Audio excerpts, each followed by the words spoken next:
অলকা শিল্পী সমাজ দুলীয়াজান অকণমান কথা পাতো বুলি ভাবিছোঁ, বেয়া পাবা নি? খুব সুন্দৰ হৈছে, পৰিৱেশন ভাল হৈছে, কিন্তু তাৰ মাজতে দুটামান কথা যিহেতুকে আগলৈ উঠি আহিছা, তোমালোকৰ যি উদ্যম সেয়া সঁচাকৈ ভাল লাগিছে। তুমি গুৰুস্মৰণ আকৌ এবাৰ কৰাচোন। গুৰুস্মৰণ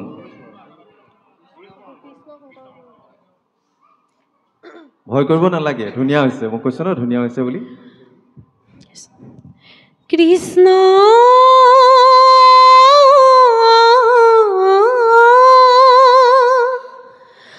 শংকৰ গুৰু হ'ব কৃষ্ণ হৰি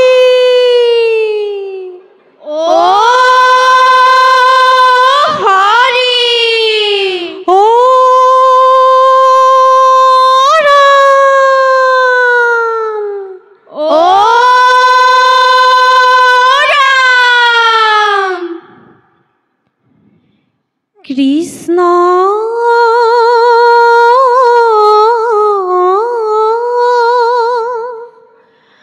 শংকৰ গুৰু হৰি ৰাম ৰাম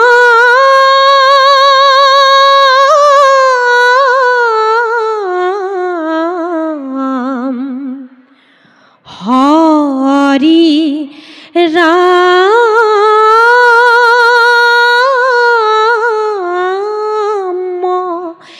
ৰাম ৰাম কৃষ্ণ ভকতৰ প্ৰাণ ধন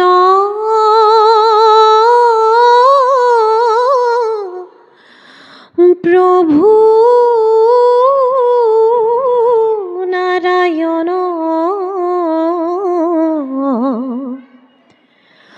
গজেন্দ্ৰে শৰণ লইলে তোমাৰ চৰণ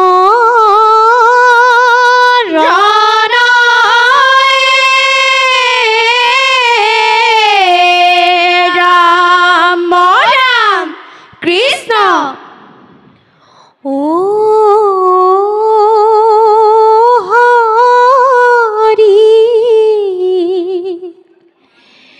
দেৱ হৰি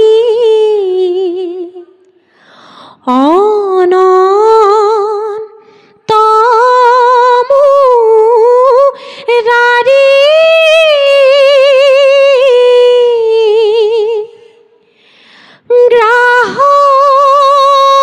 গ্ৰাহকাতি গজেন্দ্ৰ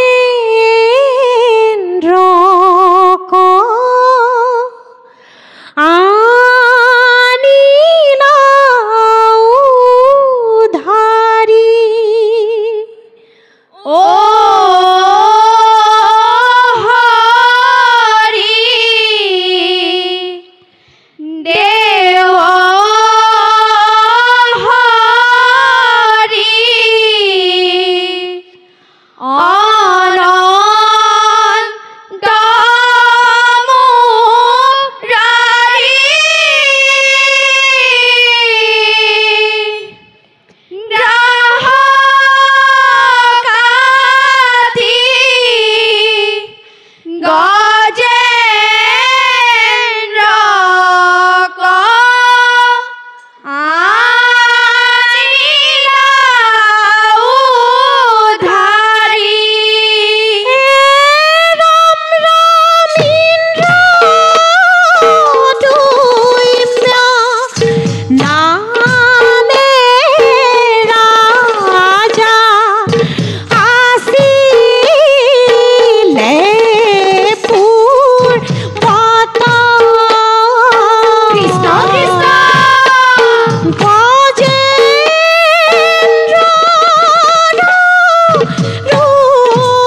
এ ৰাম মৰা সহস্ৰ বছৰে যিটো যুযু অপ্ৰয়াসে জানিলো বন্দী ভৈলো বিধাতাৰ পাখে কৃষ্ণ কৃষ্ণ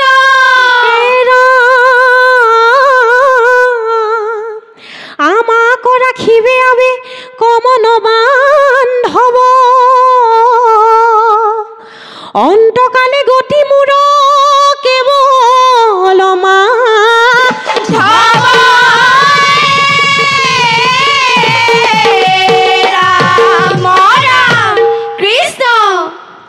সুৰে পদ্ম পুষ্প লয়া প্ৰভু মাতিলে তুমি নাৰাখিলে মোৰ মৰণ মিলিলে হে ৰাম ৰাম সুৰে পদ্ম পুষ্প লয়া প্ৰভু মাতিলে তুমি নাৰাখিলে মোৰ মৰণ মিলিলে হে ৰাম ৰাম পৰম আনন্দেৰিয়া মাধৱ চিত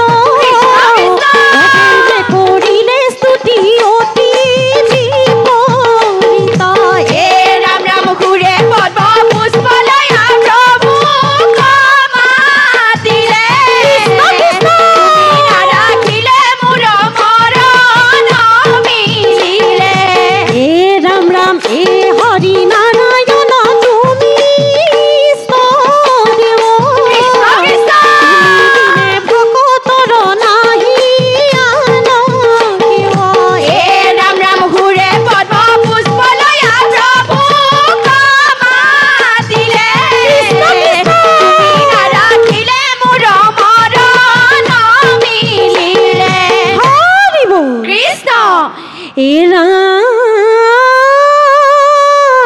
ৰাম মৰা ভকত বিননি শুনি ভকত বৎসল হৰি আখিলন্ত গৰুৰ স্কন্ধে চৰি কৃষ্ণ কৃষ্ণ এ ৰাম চক্ৰে ধৰি তেখনে চিৰিলা গ্ৰাহ মুখ হৰিৰ প্ৰসাদে গজেন্দ্ৰৰ গৈলা দুখ ৰাম ৰাম কৃষ্ণ সুদৰ্শন চক্ৰ ধৰি প্ৰভু দেৱ হৰি গ্ৰাহ কাটি গজেন্দ্ৰক আনিলা উধাৰি হে ৰাম সুদৰ্শন চক্ৰ ধৰি প্ৰভু দেৱ হৰি গ্ৰাহ কাটি গজেন্দ্ৰক আনিলা উধাৰি ৰাম হাপ মুক্ত হৈয়া দুয়ো বৈকুণ্ঠে চলিলে কৃষ্ণ কৃষ্ণ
শতাংশ অপৰাধ মৰিখন কৰিয়ে কৃষ্ণ হৰি অ ৰাম কৃষ্ণ।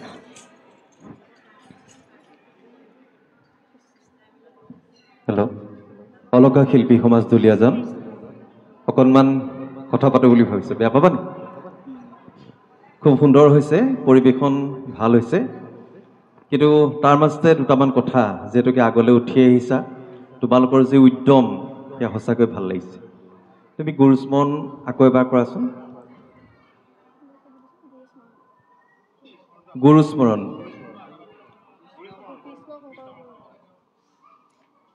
ভয় কৰিব নালাগে, ধুনীয়া হৈছে, মই কৈছোঁ ন ধুনীয়া হৈছে বুলি। কৃষ্ণ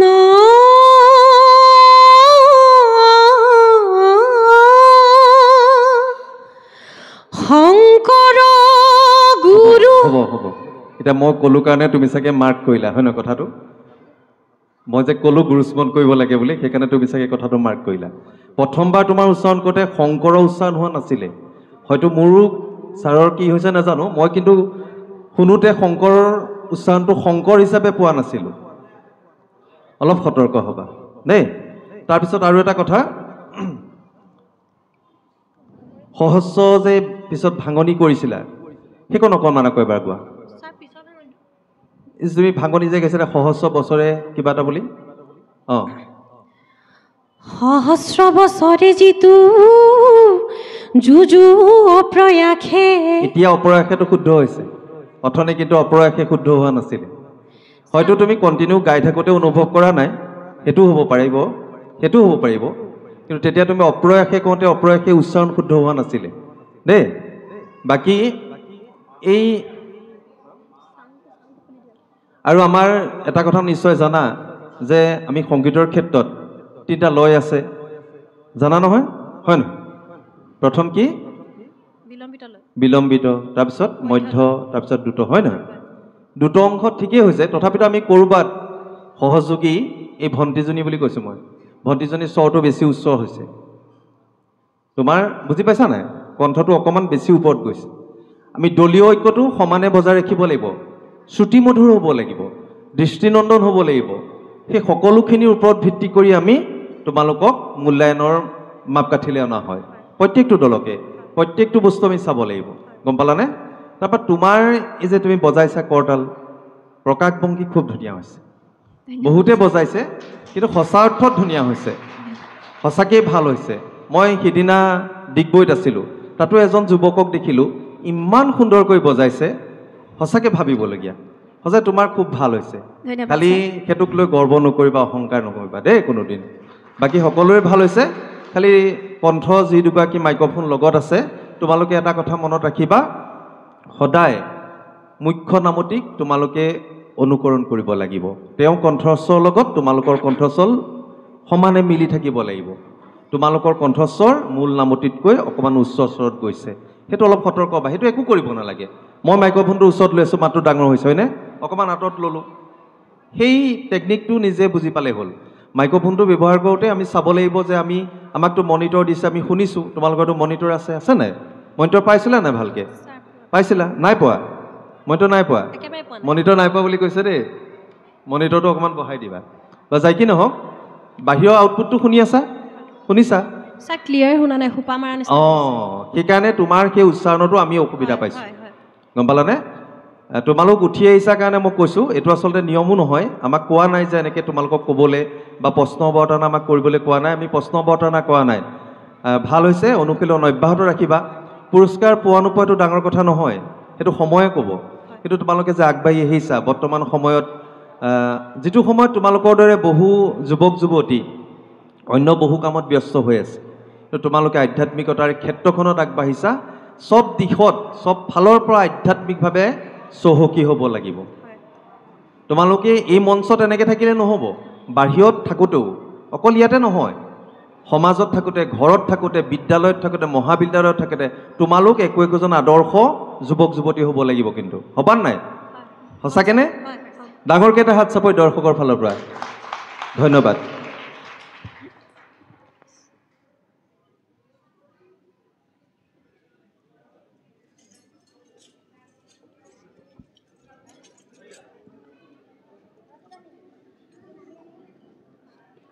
অলকা সাংস্কৃতিক গোষ্ঠীলৈ আমাৰ তৰফৰ পৰা অশেষ ধন্যবাদ জ্ঞাপন কৰিলোঁ।